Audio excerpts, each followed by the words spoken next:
right, today we have a fantastic guest, Adam Briley. Adam Briley is an absolute stud. He has the largest real estate team in all of Nebraska, sold 1,006 homes last year, has a team of 50 agents, has been in real estate for 15 years, I believe. 17 years, is absolutely crushing it. And one of the biggest takeaways I got out of this is the power of doing the boring thing over and over and over and over again. He was talking about, I was asking him what makes a successful agent. And the first thing he said was prospecting, and that he expects agents to call 25 times at least for the same prospect. Now, when I first heard that, I was like, that's crazy. But when you consider that most people call once, twice, 3, 4 times, or don't even pick up the phone, it's pretty easy to see why they've become super successful. He also has a really high level of intention for his agents. He wants them to be investors. He's doing a lot of things so that they can become investors, own Airbnbs, invest in properties alongside of them. So he's actually doing a lot of things to curate and care for his team to become super uber successful, which I just love. Yeah, that abundance mentality, but also his transparency. What I loved about him is speaking about everything he's been through and what he feels has made him better. And he's talking about all the coaches he's a part of, therapy. Like he's not holding anything back. And the thing is, he's that successful. It's almost like, look, guys, this is ride or die. This is real life. I'm going to do this. This is what I do. This is me. And if you want to jump on ship, then let's get stuff done. And he's obviously proven that to him and all his teammates, he can get it done. Yeah, it's really nice for somebody to say those things, because I've talked about it, having life coaching. Chris has had coaches before, but of individuals looking to always better themselves, and not better themselves for themselves, but for others, because what we do as leaders impacts others. So it's incredibly important that we continue to work on those. So that Adam Briley really embodies that. So I'm excited for you guys to listen to it today.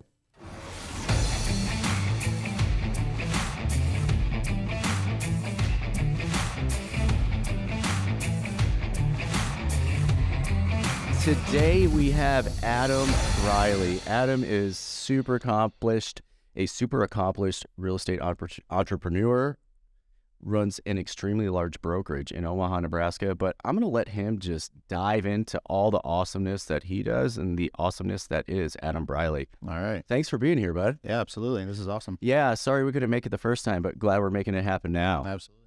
All right, dude. Yeah.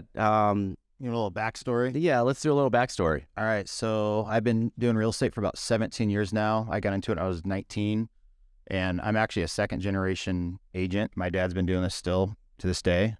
So he's like 40 years in. He says 38, but he's been saying that for the last 5 years. So we'll chalk it up to 40 years of real estate experience. So he was always a one-man show. I got into it, and I knew like right away, like, okay, I want to grow a team. Like, I need support systems, right? I want to make this into a business. I don't want to be running around with my head cut off. So early on, I pretty much maxed out every credit card I could to get all the training I could, traveled all across the country, and got some really good coaching and mentorship. And, fast forward during those 5-year period, I had brought on staff and agents and did a ton with lead gen. And that's really kind of been my bread and butter. Is I've always been open and willing to spend money to bring internet leads in. And in our business, you need buyer leads and seller leads to feed your agents, essentially. So I ran it like that up until 2020. And at that point, actually, was 2020 when COVID hit? 2020. Yeah. So 2020 was when COVID hit. When that happened, I had what I call a Navy SEAL team. I don't call it, actually, John Sheplack dubs that name. And that is basically, there was 10 of us, and we sold about $100 million a year. So, we were cranking out a lot of properties, and COVID hit, and I was losing my zest for doing what I was doing. Mm-hmm. So I was like, okay, I either am going to shut it down and be a single agent, or I'm going to go big with it. So that's kind of where I decided to go big. I brought on Kobe Sway, who now manages my team. And ever since then, he and I have been working very closely together to grow our team. So right now we have about 50 agents on our team between Council Bluffs, Omaha, Lincoln. And Kobe's really, his role now is running we have an insurance company, a mortgage company, joint venture with title, all the nice ancillary services that go inside with selling real estate, residential real estate. Yep.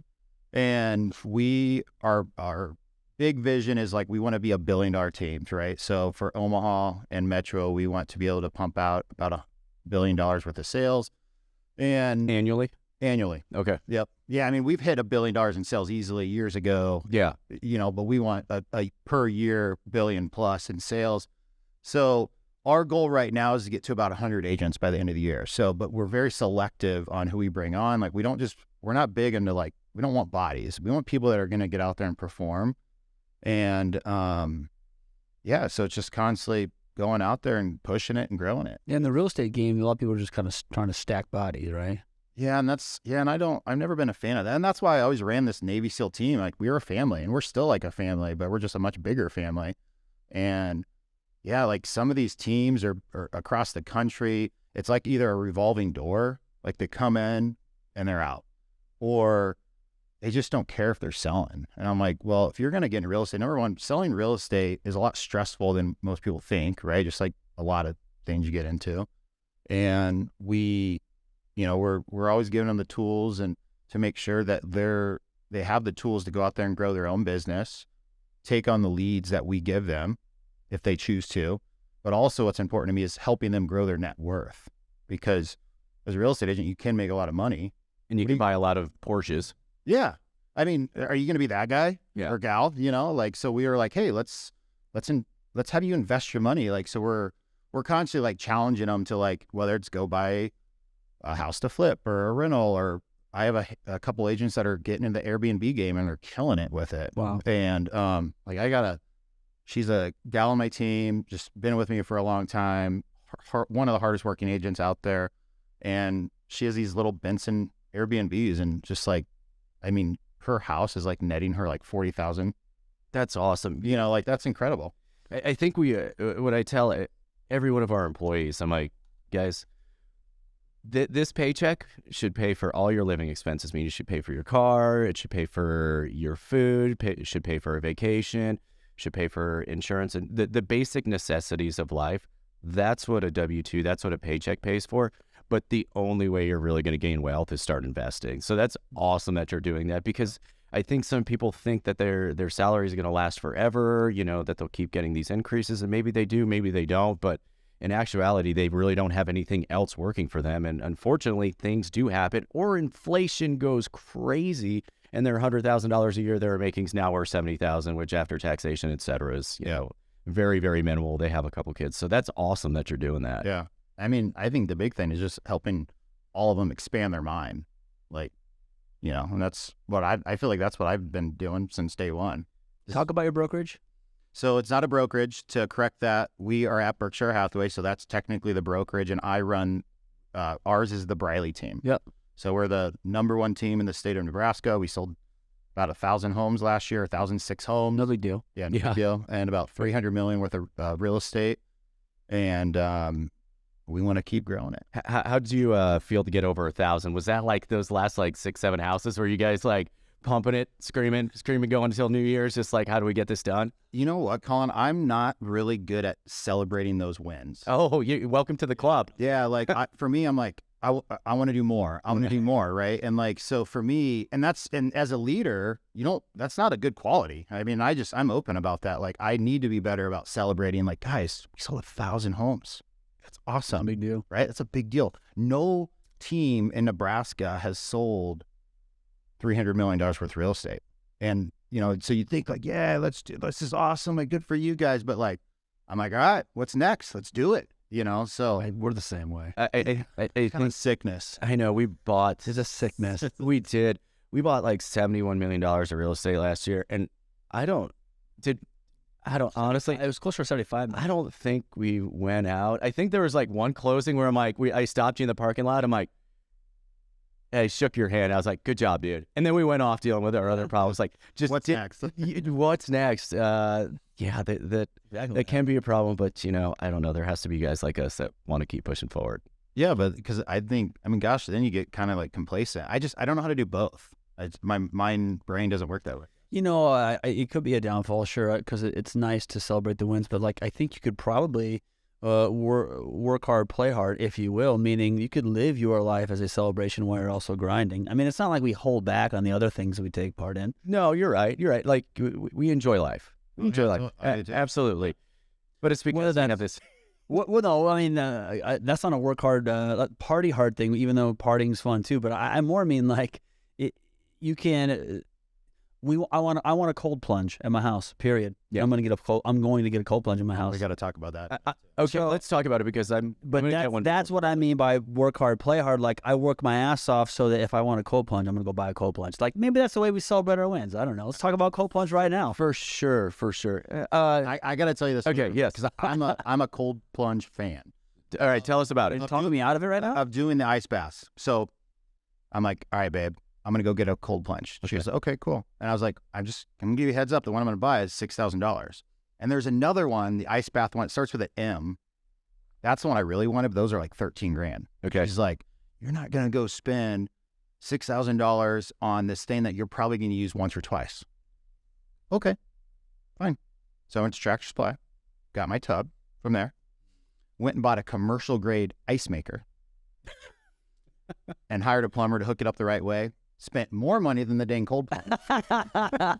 You never told me I couldn't go do that. So, but I use that thing at least 5 days a week. Do you really? Oh, yeah. And I love it because when you're actually putting 80 to 100 pounds of ice in that tub, I mean, it's getting cold. Okay, so you're more manly because not only did you just step foot in a Tractor Supply, which I don't really partake in, but I certainly couldn't build my own ice plunge. But I mean, look, the commercial ice plunge, the cold plunge, that's got to be good too, right? Oh, I would totally do that. But I just did that to like, you wanted to win. I wanted to win, and I don't like it. Now, my wife and I, we have a great relationship. We're in business together, but I do not like someone telling me what I can't do. Like, I hate it. I hate it. So I'm like, all right, fine. Good for you. Is it in your garage? It's in my garage. Do you do it first thing when you wake up?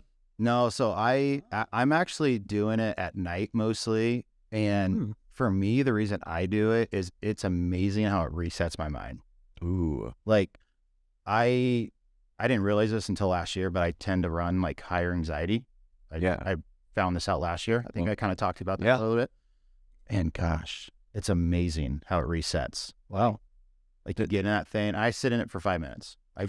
Like when you say night, 6 p.m., 8 p.m., 10 p.m. And the reason I'm asking is I'm actually selfishly playing my own life right now. Cause I was looking at them this morning. So. I know we talked about it. I say well, they say to do it in the morning. That's what they say is the best. But I just tend, for me at night is when like I don't like being still.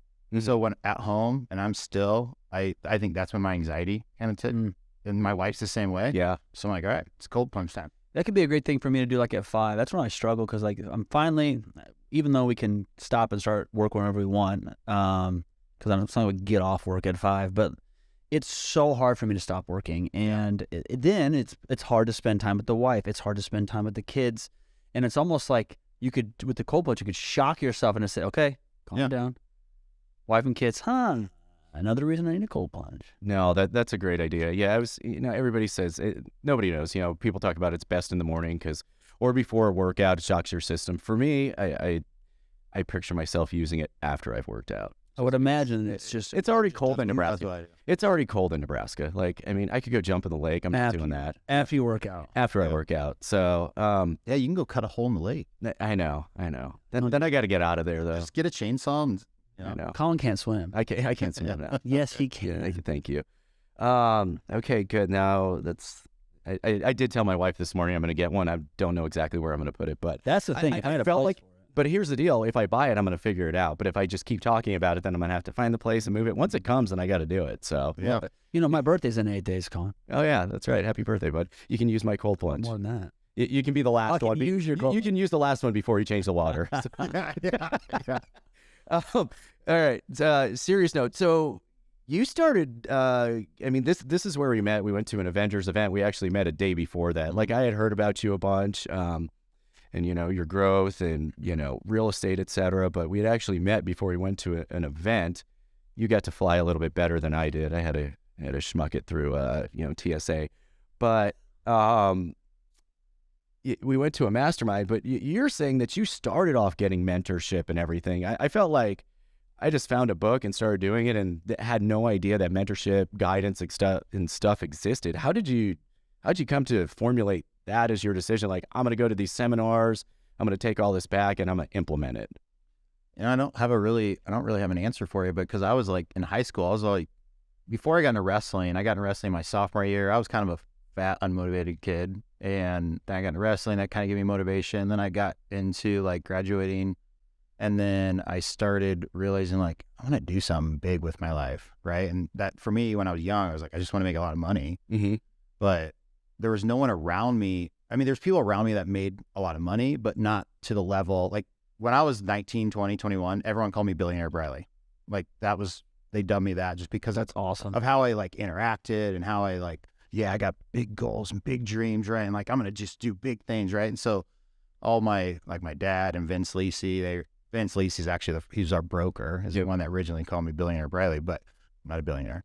Not yet. But so it was just that, like, I read my Rich Dad Poor Dad book, and then that kind of like got me going, and read a couple other like sales books.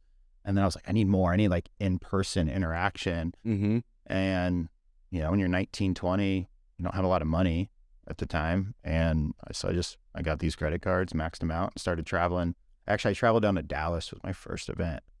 And it was like totally poorly ran, but it expanded my mind, and it made me want to just keep chasing the next thing. Let's preface this real quick. Maxing out the credit cards was maxing it out on these masterminds or these things that would actually produce some type of return for you. It's not like you were 19, like, I don't know what I'm going to do. I'm going to max out a bunch of credit cards. Let's go to Vegas. No, I did. No, it was legit on training. It was like, I paid $10,000 for it was basically on how to invest in real estate. And that was like the first, I couldn't even tell you what the name of it was. I still have the pamphlet or all the books, material on it somewhere in my garage, I guarantee it. But it was, teaching all about creative financing and all that stuff too. So even if you didn't learn, even if you couldn't tie that book to a specific transaction. I literally took that book, went and I would write on 10 homes a week. And finally, but I was only going after seller financing because that's all I could do. I had no credit. And actually there was the stated income loan. So you could buy homes pretty easily back then. Nice. But I found an old gentleman and got him to do seller financing, did a 5-year balloon on it. That was my first deal, pretty much no money down. And I mean, so that 10 grand investment easily paid for itself on that investment property. So was that a rental? Yeah, there's a rental. And what'd you do with a rental? I kept it for probably 8 years and then sold it. Okay. Good profit? Yeah. Okay. Totally. That's I wish I kept it. Yeah. Still. But okay, so a lot of people, I mean, that seems like it's more of maybe it's just new to me, but it seems like there's masterminds everywhere, there's coaching courses everywhere, there's this. It's all over the place. And I know a lot of people that go through them and don't implement. Like, how'd you just start implementing it? I know that's a stupid question, but for some people, they kind of struggle with it. Like, well, I think what most people do is they overanalyze things so much. They just sit there and they process like, okay, how can I do this? How can I perfect it? And it's like, you're never going to perfect anything. So I think my strength is in everything I do is I'm willing to fuck up. Yeah. Sorry. Edit that out if you have to. No, they won't. Good. They won't. I have no problem failing. Like, and I'm not scared of it. I mean, I still fail. I'm going to be 37 this month. I feel like I'm still pretty young, so I can still make some pretty big mistakes. So why not get out there and try shit? Yeah. That's kind of... What's the quote? Fail, not graciously, but fail intelligently or something. There's a quote that talks about it. Done is better than perfect. No, it actually says fail. It's the whole fail point. Forward. Yeah, fail forward. That's not it, but that's a perfect... I've heard that before. That's perfect because, like, there's a difference between failing and then learning from it and be able to recoup. And there's failing like ruin your whole life. But we tried to flip a house last year. Yeah, I flipped 2 houses last year and made $- I know. Bad idea. Yeah, bad idea. Well, it's bad. We bought your flip house. We bought $75 million worth of multifamily, and I flipped one house that was like $120,000, and then our other $1 million flip. Yeah, but we sold them. So some happy homeowners. Yeah, we learned from that. No, I can't remember who I was talking to the other day, and they're like, wow, you've accomplished a lot. Must be great. You must feel like a master or something like this, or an expert in it. And I was like, honestly, I feel like I'm in the bottom of the second inning. Like seriously, I feel like I'm in the bottom of the second inning, which is really difficult to get to for most people. Like that means I've gone to practice, I've shown up, like I've gone up to bat, I'm actually doing something, but I got a lot to learn. I mean, it is just starting. When you start surrounding yourself with people, I was at an event, one of those Avengers events, and Bobby Castro, billionaire, you know, he sold a tech company for $1 billion, owns thousands of rental units himself, non-syndicated, and you see the type of knowledge that he has, and he's still learning. He's still on the cusp. Yeah, you know? He's still going to those events. He's still going to those events, and he is involved. Awesome. I mean, maybe he's the one there helping coach, but he's going to other masterminds where he is the smallest guy in the room, and he's still learning. So I think there's a lot to be said with that of, you know, there's still plenty of time to lose or to make mistakes, and then you just go out there and try it again. Yeah. Go for it. I think the hard thing, though, is when you go to those events, too, is like not having a ego. Yes. When you go to that. Because then if you go there thinking like, oh, I'm pretty cool. Yeah, you're an ass if you go there. Yeah, and then it's like no one's going to want to share with you. Like, you go in there with you're the smallest guy in the room, and I feel like people just share and they want to help you. Like, people want to help other people succeed for the most part. Yeah, the whole point is just to soak up what you can. Like, yeah, well, I've noticed that whether it's this podcast or just coffees with random investors or whomever, like I may be more experienced in one area, but you can learn so much from somebody, or maybe just one golden nugget, you know? So yeah, that ego will crush you in those masterminds.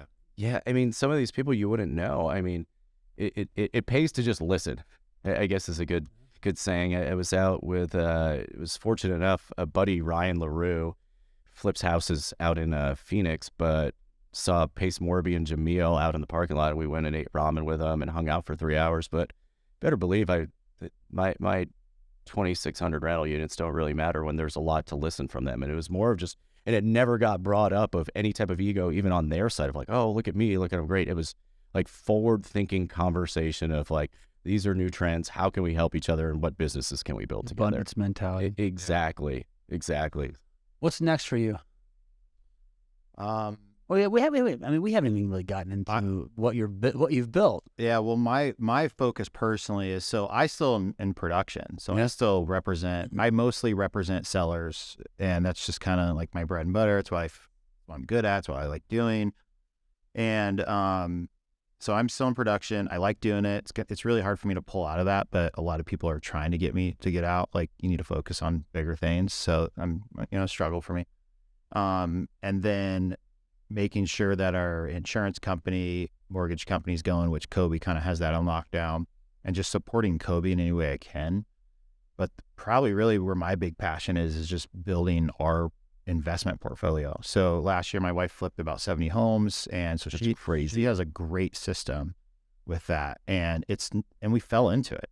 Like, it just kind of happened. And my wife she's a powerhouse. Like, she's not one you want to mess with, but she's a sweetheart. And I think that's why our crews love her so much, is because, number one, she's pretty, and she's just easy to talk to. She never gets worked up unless it's with me, but at me, right?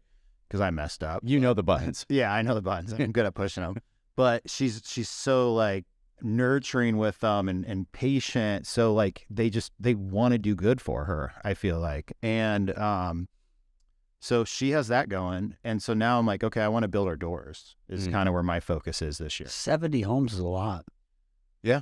So you could turn your marketing campaign into either selling somebody's home or just buying it yourself. That's exactly what we've done. I just don't know why all agents don't do that. So we do the whole like, we do the mailers, we'll buy your house cash sort of thing, but we brand ourselves to it.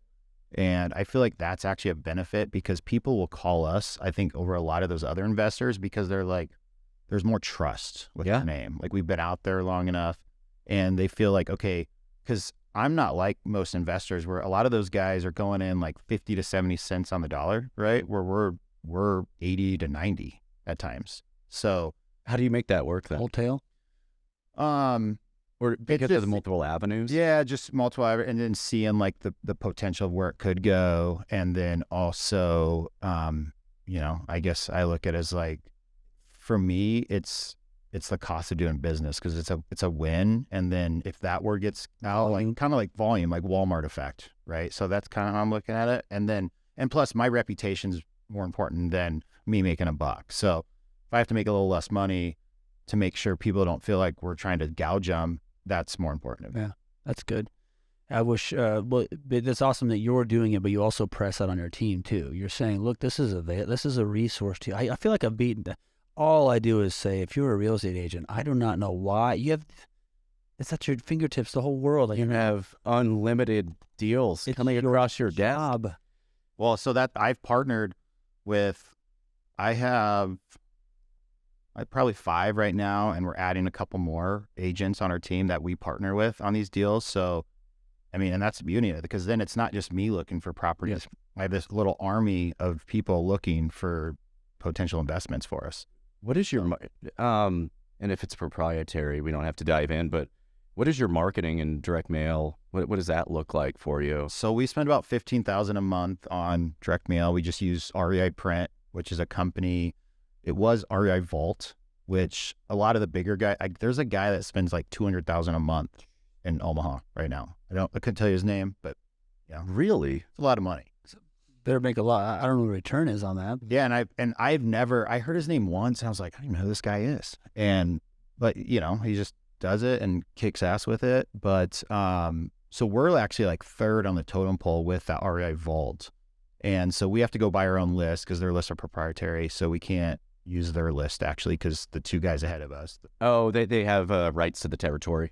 Yeah. Okay. But we can use the mailing system and the tracking, and that's what's helpful, because these guys come in, or these calls come in, and a lot of times people call, and I've had tons of hate calls. Like, you send me another damn mailer again, I'm going to come show up to your office, I'm going to do an error. Oh, yeah. Okay. No, sorry. We didn't mean to take you off. It was just, we take you off. No big deal.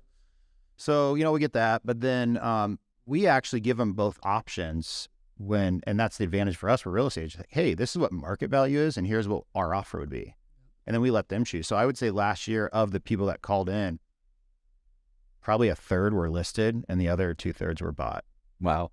Where do the calls go? Do you have VAs, or how does that work? Yeah, so we have, the way it works on those, so the iBuys is what I call it. Mm-hmm. You've heard that term. No, if you want to define that. So iBuy is, if you go Google like the iBuy programs, it's just think of like the instant offer, like the instant, hey, we'll buy it right now. Zillow tried that. Yeah, they didn't work out. Did not work out well. Yeah, because they didn't have feet on the ground. You gotta you have boots on the ground to know. Like, some people made some money selling their houses to Zillow. Yeah, they had somebody in a tech office somewhere in some other state telling you what your house is on L Street. Like, that just doesn't work. And I love Zillow. Like, I hate Zillow and I love Zillow, right? But I definitely would never trust their estimate.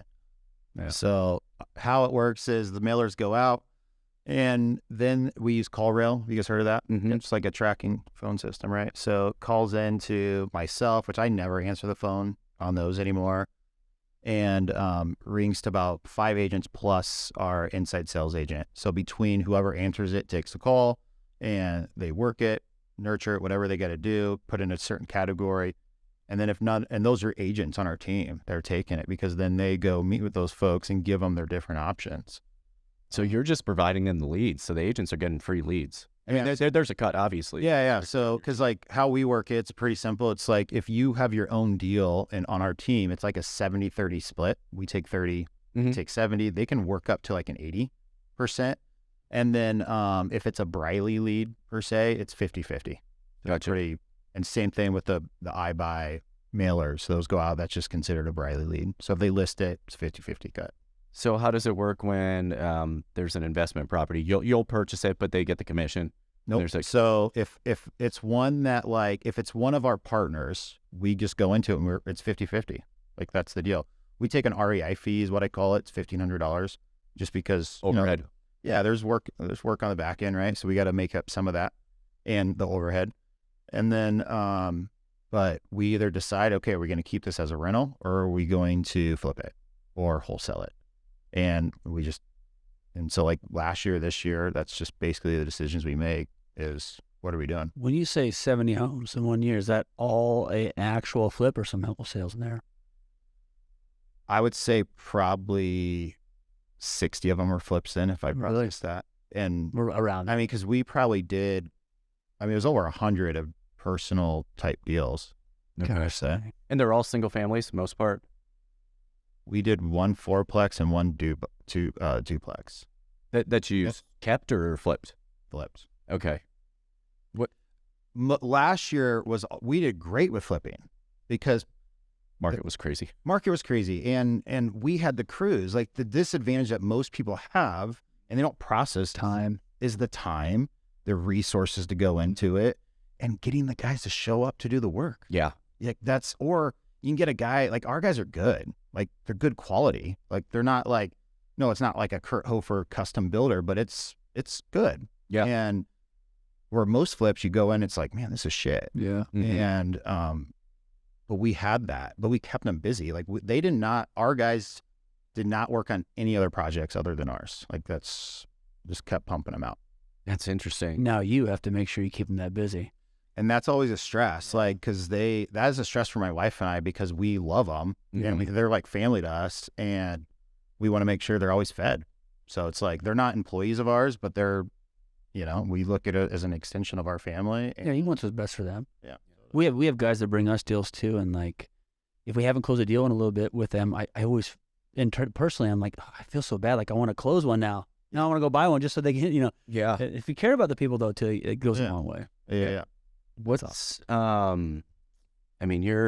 your industry and your business is, I would assume, very affected, but I'm not going to put words in your mouth. What have interest rate changes done to your business?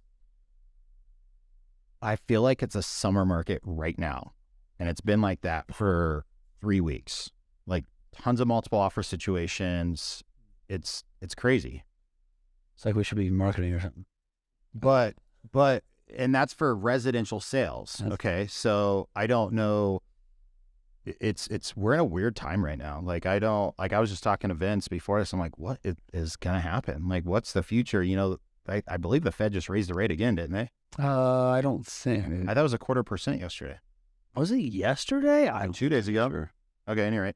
So, but mortgage rates have gone down. Mortgage home loans have gone down. Rates have gone down. Mm-hmm. And that's the other thing. They're like at a 3 to 4 month low right now. So that's driving, I would assume, a lot of this activity, because people are like, well, we're going to buy, probably should buy. The 3s and 4s are gone. They're not coming back. Guessing the banks are just trying to hedge their spread. They were trying to prepare for the worst. And they're like, okay, we actually need business and to lend this money at some point. Yeah. And I'm not smart enough to know how that all works, but quarter percentage. How's it? Just yesterday. Yeah. It's like you know what you're talking about or something. Yeah. February 1st, so February 2nd today. So but it doesn't really affect. This sounds ignorant, but like when you do our approach, now obviously that has different effects on everything you do. But like for us, look, whatever the dang rate is that the bank's going to give us on these multifamilies that we're buying, that's what the rate is. I don't really care. I just call them. I say, what's your rate? Oh, that's your rate. I throw it in my pro forma. Does it make sense? Does it not make sense? So that's why I guess we don't follow it that much. But and if you're long term like us, right? Yes. So it's like, look, I got a 6.4 rated loan. It's fixed for the next 5-10 years. And someone's like, what if they raise rates? Well, what do you mean? Like 5 years from now, 10 years from now? Then make sure that the loan's up, and so you'll roll over to the next one or whatever. But you'll recover from that. But I guess I just kind of went off a tangent. I didn't even know. That's how little I even paid attention with what happened yesterday. I mean, for us, we have to know. For you, you have people to. Ask, but like, absolutely. Now it affects me. You certainly have to know. Yeah. When we're buying, because when I go buy houses, everything is an in-house loan. So for me, it's painful. Yeah. So I'm not getting these 5% rates. I'm paying. I think right now I'm 7.75. Gotcha. On all of our investments. Are you using lines of credit to purchase these, or in-house loan? Okay, so gotcha. We basically do. I'm not going to tell you who it is, but basically our deal is. Oh, because you have a good deal. Well, we have a good deal. I'm not going to say who it is because he won't do this for everyone. Yeah. I have a really good. My net worth is really good. Like I have a lot of things backing it, so obviously that all goes into play. And I have a really good reputation with the bank. I mean, we've done. I don't even know, like millions and millions of dollars of loans. And you did 70 houses last year, I think. Yeah, quite a few. Yeah. So, but they'll give us 85% of the appraised value. Yeah. So a lot of times we're able to get it to where we're bringing like $2,000 to the table. That's awesome to close it, and then but it's a does he charge me? Whatever prime is plus a percent. It's a he. It's a he. We narrowed down to 40 people. Well, because like I started, I'm like, I would tell friends like, oh yeah, just call him up and he'll help you out. And he's like, dude, I can't do the same thing for them. Like for the first time home flipper. Yeah. We need to cover our risk a little bit. Yeah. When we got slapped by our banker too. He's like, Chris, you can't be posting that online, man. I can't give this to everybody. Let's just. It's good to hear. We're just trying to share the wealth, Oh, I thought I was giving them business. Yeah, exactly. Yeah. Yeah, and my banker's like, man, I wish you didn't shut your mouth. Yeah. You know, but when don't need more business. When they're in house like that, you can do 85%. I think the prerequisite, or I guess the standards, are that I think if they take it to the secondary market, it has to be 80%. So like if a bank were to sell that loan off, it has to be 80% if they're taking the secondary market. But if they're keeping it in house, that's world's their oyster, I think. Yeah. 85's great. And they only have so much cash on hand, so they want to be very protective of what they are doing in house. So. 85's great, especially when we're buying a $60,000 house. Yeah. So there's a lot here. So your team, you got 50 agents. You got Kobe, correct? He's running it. And just hired, her name's Colleen. She's replacing Kobe's role. Okay. Because what we realized last year is like we added mortgage and insurance. Well, he's the one like making sure those are running good. And so, but that takes away from the agents and making sure that we're holding them accountable and we're nurturing that to make sure. So Colleen actually just started on the 1st yesterday to start basically being the accountability coach, if you want to call it. Well, congratulations, because that's a big step for a business builder to not only have the ability to remove yourself, because that's tough. Yep.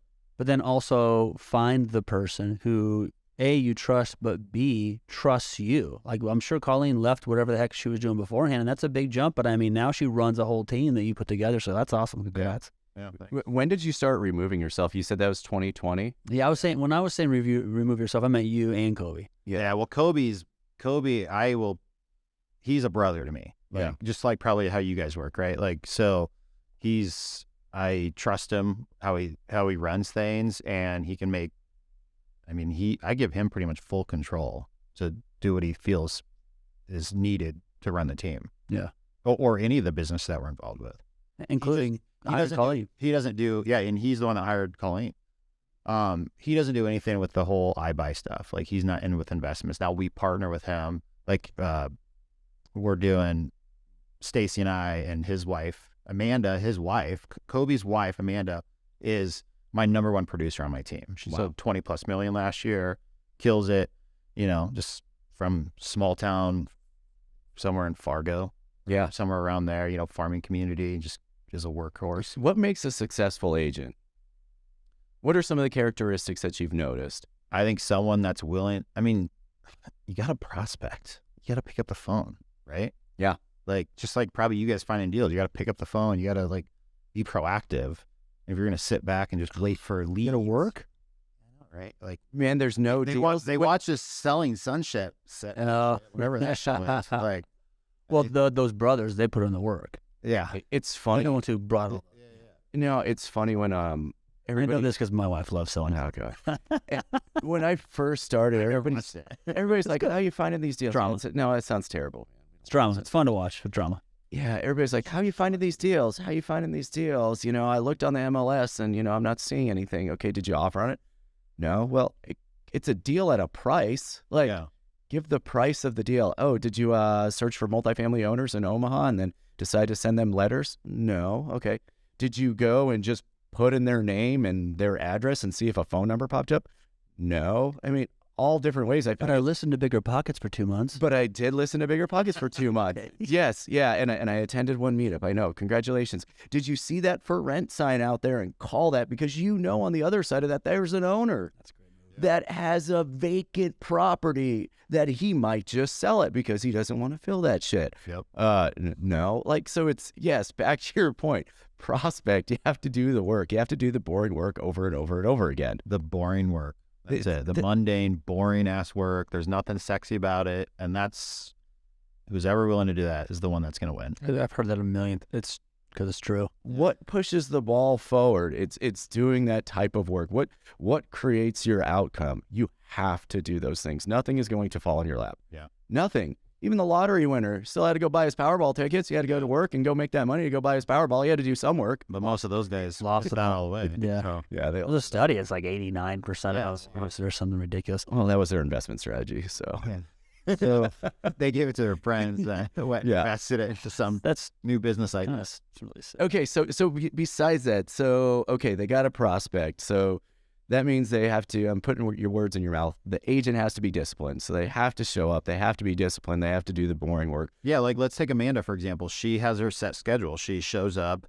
She prospects during certain times, all through the week. She's doing a good job of staying in touch with her past clients because that's important too, to make sure she's providing value. Maybe it's a market update, just making sure she's getting referrals from them as well. And, just constantly reaching out for the next one, but being systematic about it. Like she does mailers and pop buys for her past clients.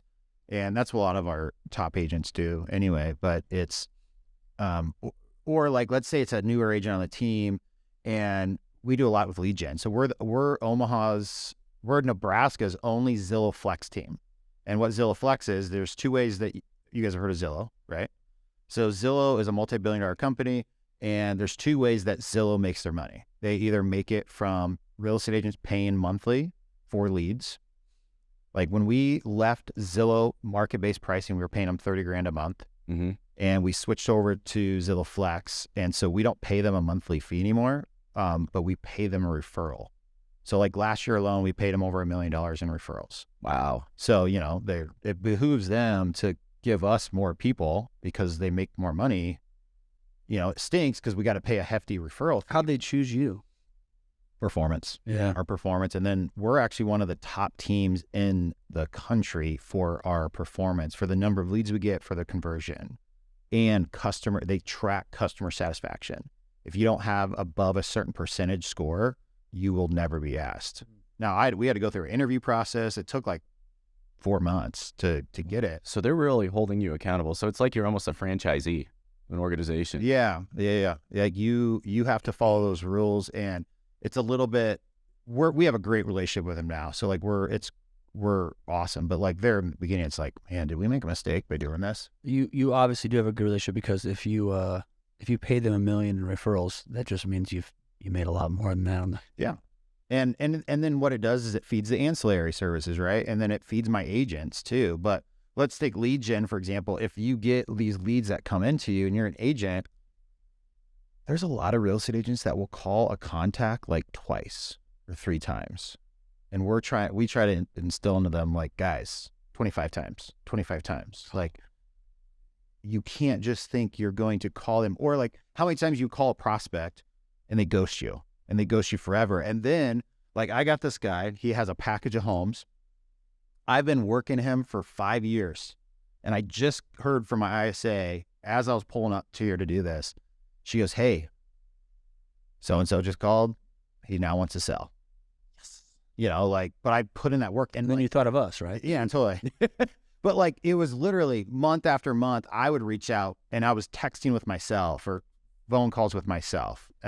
But because I put in that work, he's like, oh, Adam's the only crazy guy that's consistently called me. Yep.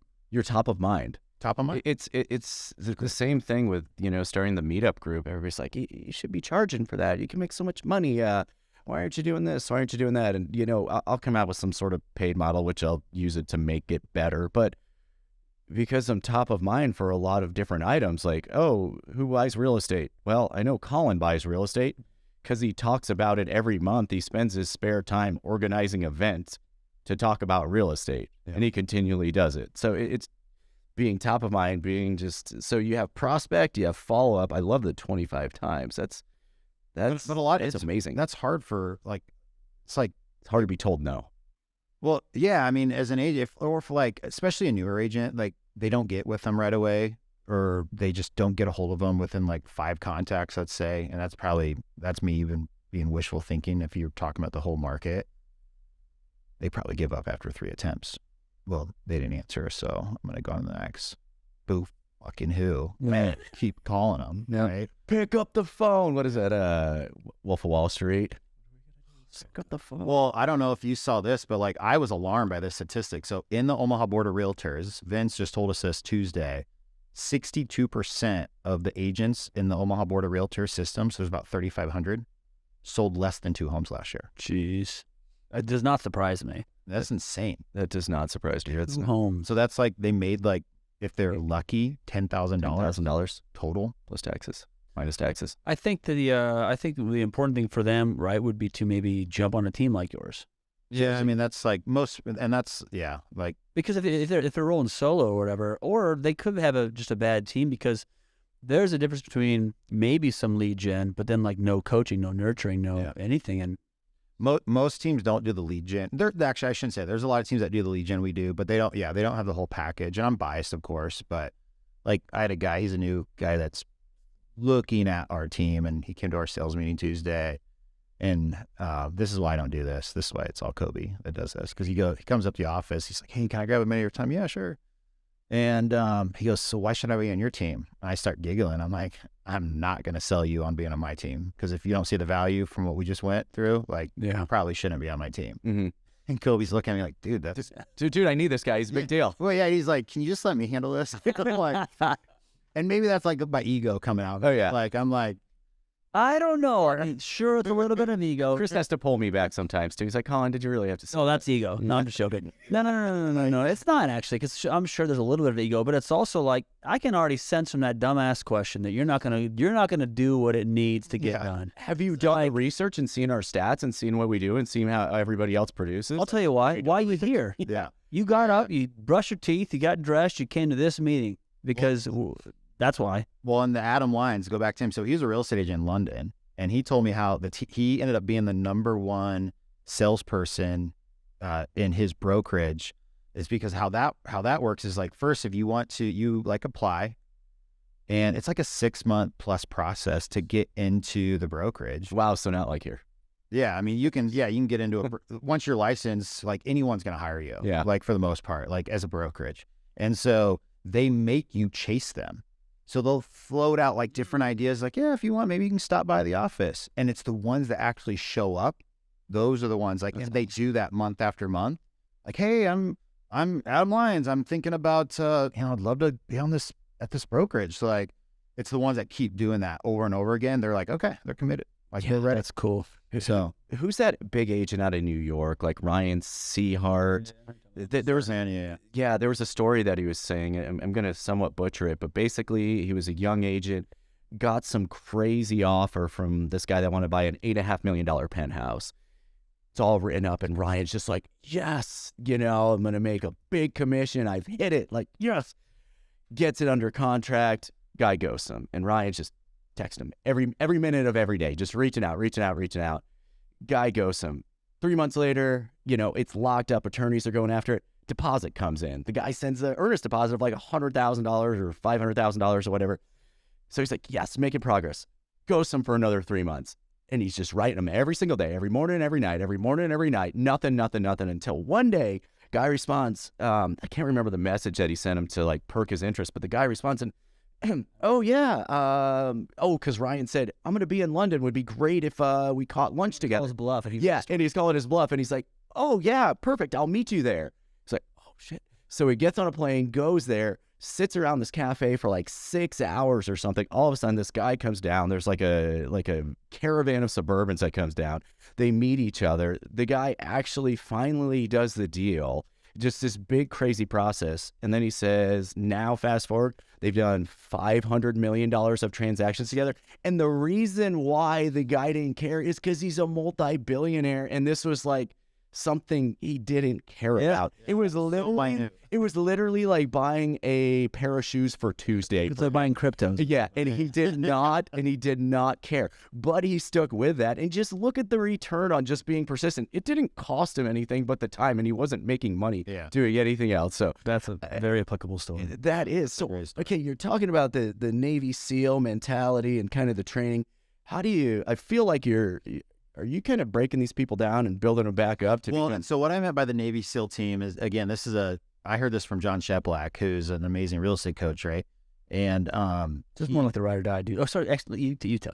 Well, what that term is not probably what you think. It's not anything to do with the sales. It's just a Navy SEAL team is, when you hear that term, is basically it's a small number of agents pumping out a large number of deals.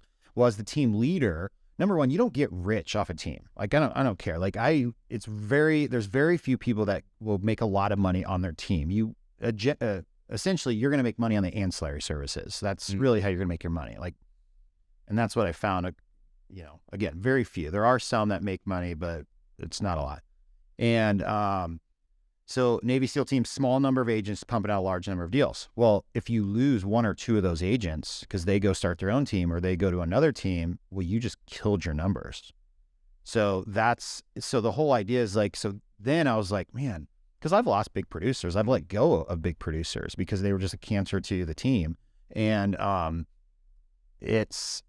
so when you lose like a $10 million plus producer, well, that makes a big impact on your numbers, on, money coming in and just marketing numbers, stuff like that. And so the whole idea is like, okay, well, we're going to go big, and we're going to bring in a lot of agents. We're going to give these guys all the tools. So that way, if you lose one top producer, you have 10 more right there ready to go. So you get that are there, go. Yeah. So that's when you hear that Navy SEAL team in the real estate team world, that's kind of what that means. Gotcha. Does that make sense? Yeah, that does. So with the training though, I mean, what are you doing? Because a lot of people probably, I mean, they've already passed some certain sniff test to be allowed on the team, I assume. Yep.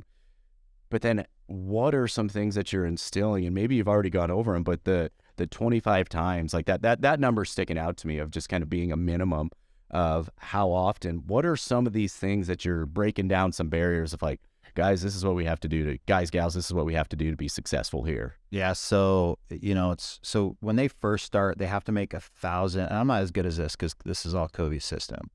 I mean, before Kobe, guys, like, I would literally, my Navy SEAL team, I'd feed them the wolves. Like, okay, you guys are going to do as I do. Like, this is what I'm doing. So I led by example. And when you're in the trenches with them, it's easy to do. So that's how I did it. And like Amanda, one of my top performers, that's how she learned. And she's still like, she's a powerhouse. And she actually sometimes feels like we're too easy on some of the new people. But so when they come on, they have to make 1,000 phone calls before they have to do certain things. Like, they have to go get a certain number of reviews.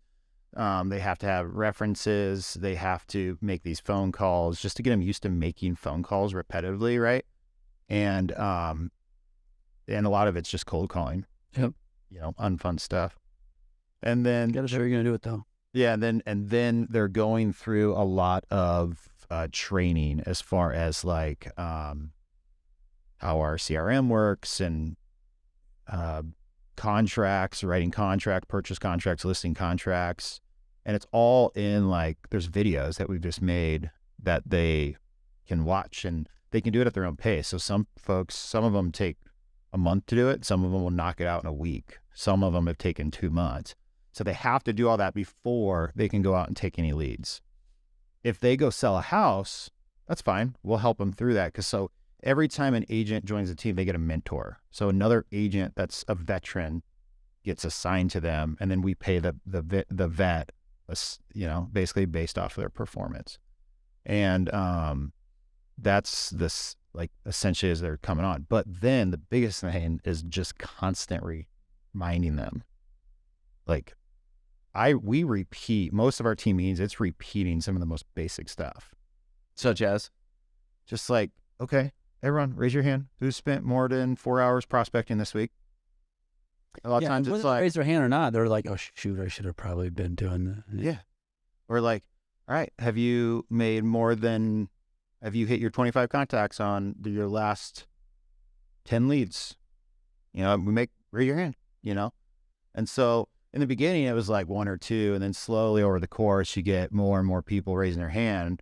And, and I'm like, I don't care if you raise your hand. This is on you. Like, This is your paycheck you're affecting, not mine.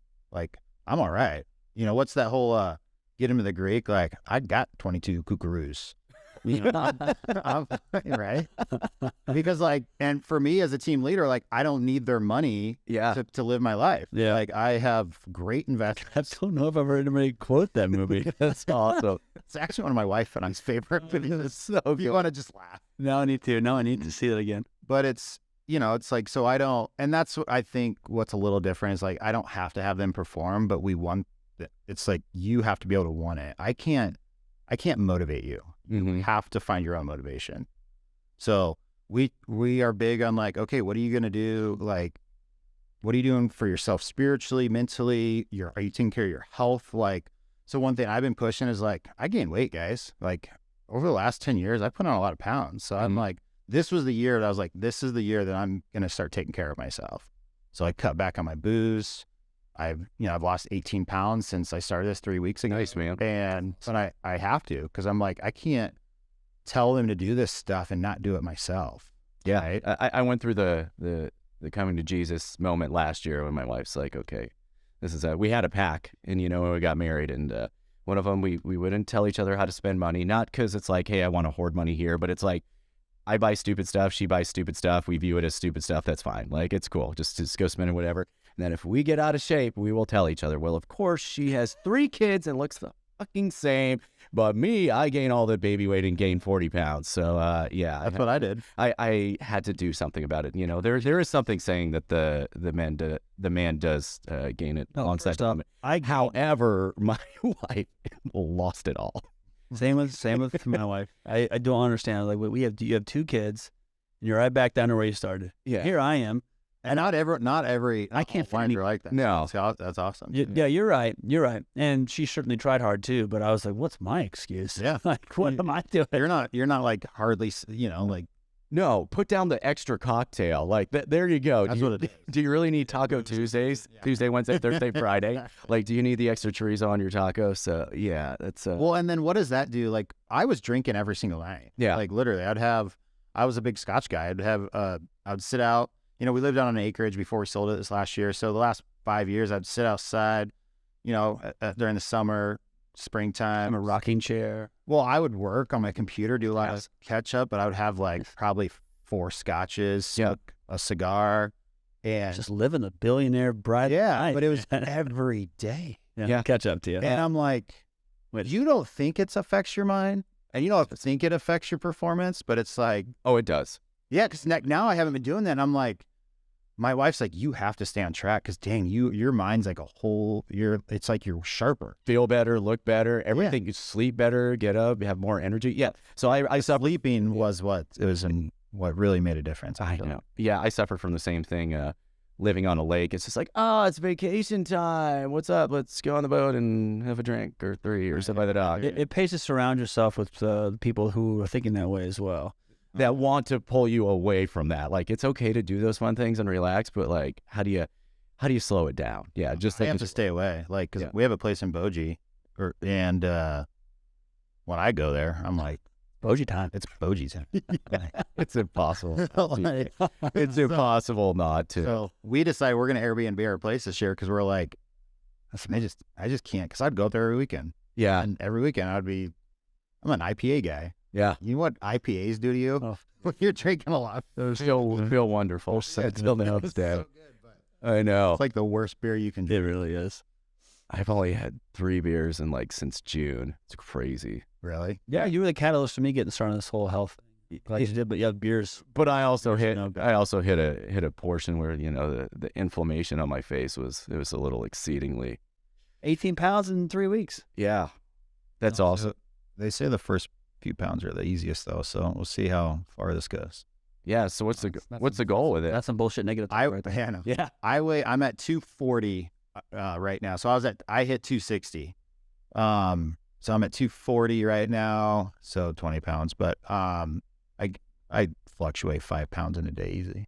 So I have to get down to 200. My initial goal is by May I want to get down to 215. You will. Yeah, you will.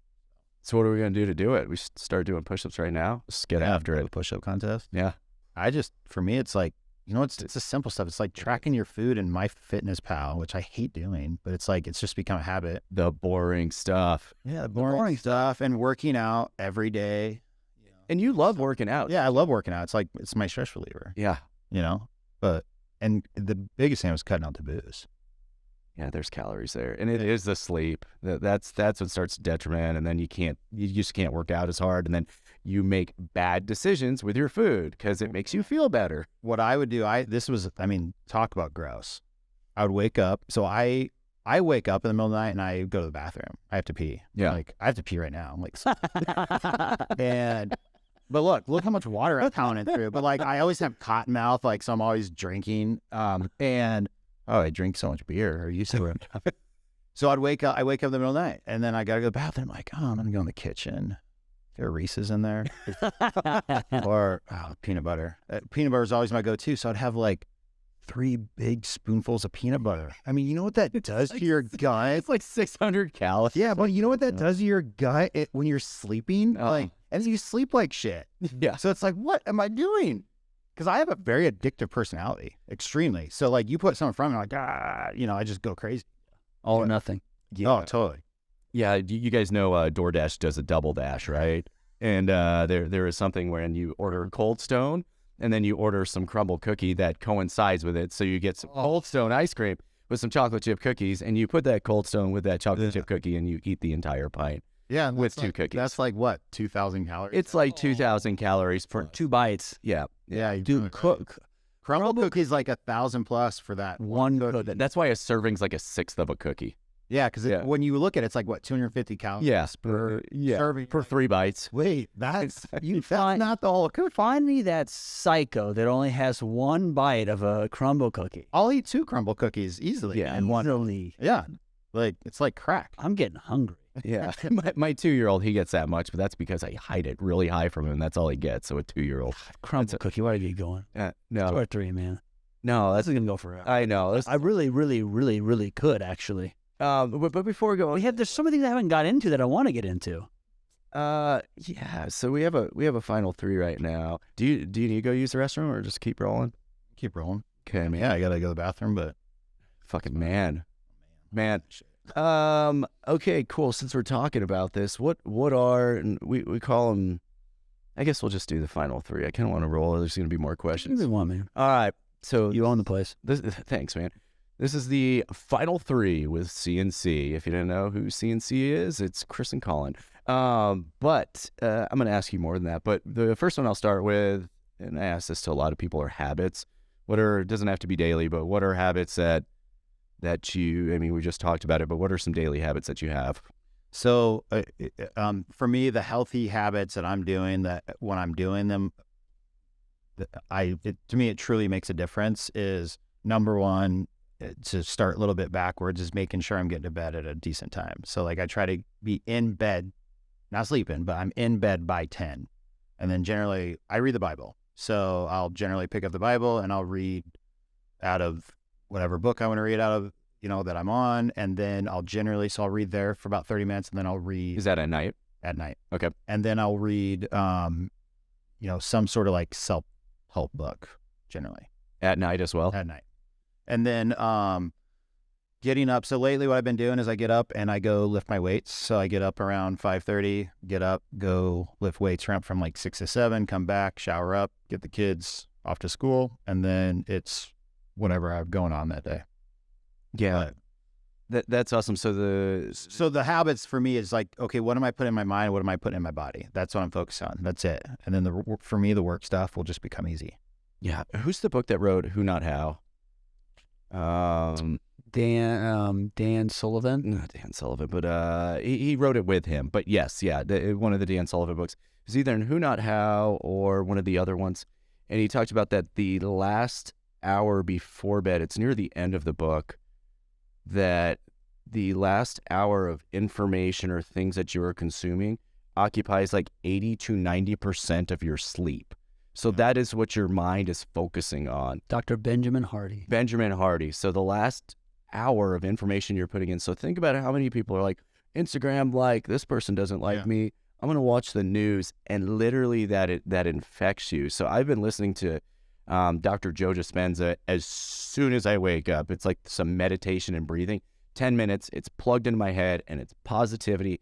And I'll tell you what, it is weird the difference it makes, because the other day I tried, I was like, I'm being kind of lazy. I'm going to watch a show. And I put on like some zombie show. I'm like, I'm doing okay. I'm getting on my Peloton, watch some zombie show. After 15 minutes, I was like, I don't feel good. And it felt dirty. I literally did This not. is your morning routine or your nighttime routine? No, this was in the morning. I just see you on your Peloton with the zombie show. Yeah, I know what that's going. Guys, I want DC in the back. Come on, man! I want to watch the show. I want to watch my show. It's a good show. The Last of Us just came out, but yeah, 15 minutes of zombies. I'm like, gosh, I need to get something positive in my head. This sucks. Like, I'm depressed. There's all this murder and everything, and so I mean, similar with it at night and in the mornings. There's something with your mind and how it's thinking and how it's.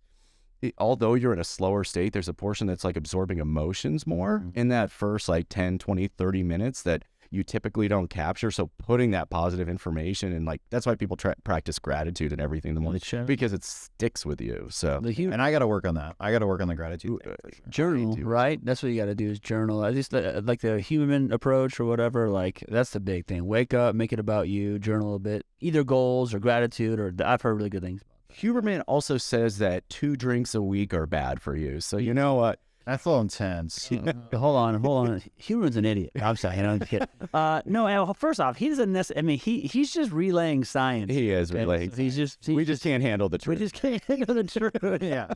Science is fake. Yeah. Get out of here, Huberman. No. Okay, I have a question. So you talk a lot about like one of the reasons you've been able to build your team, other than your relentless work ethic, is mentorship.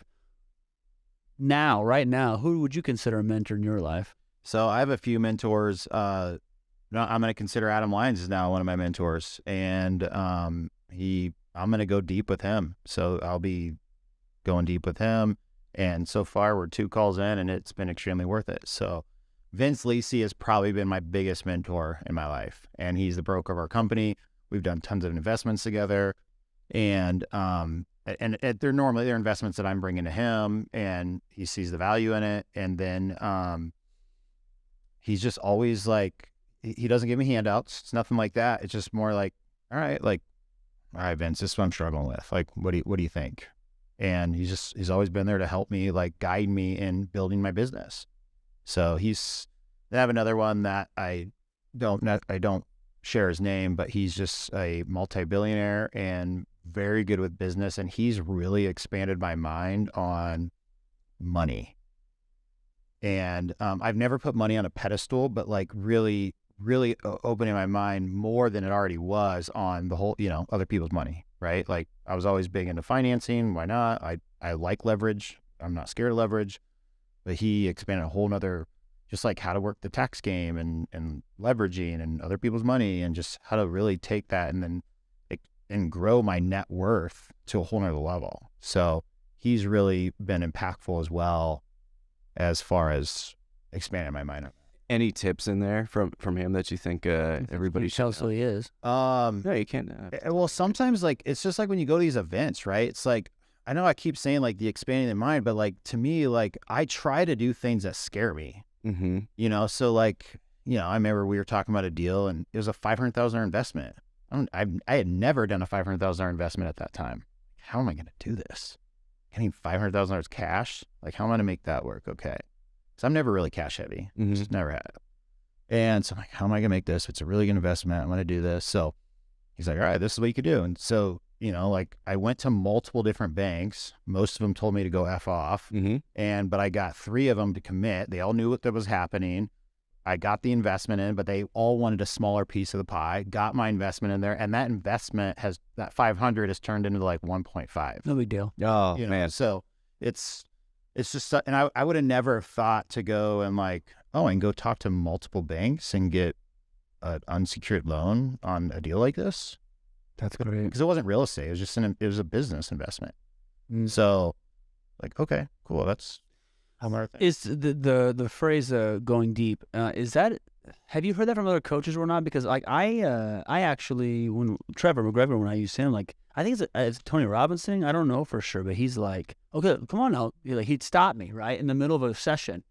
Stop, no, let's go deep. Let's do this. Like it was like burrow down. Like let's get to the root of this so we can build up the foundation or something. Is that kind of what you mean?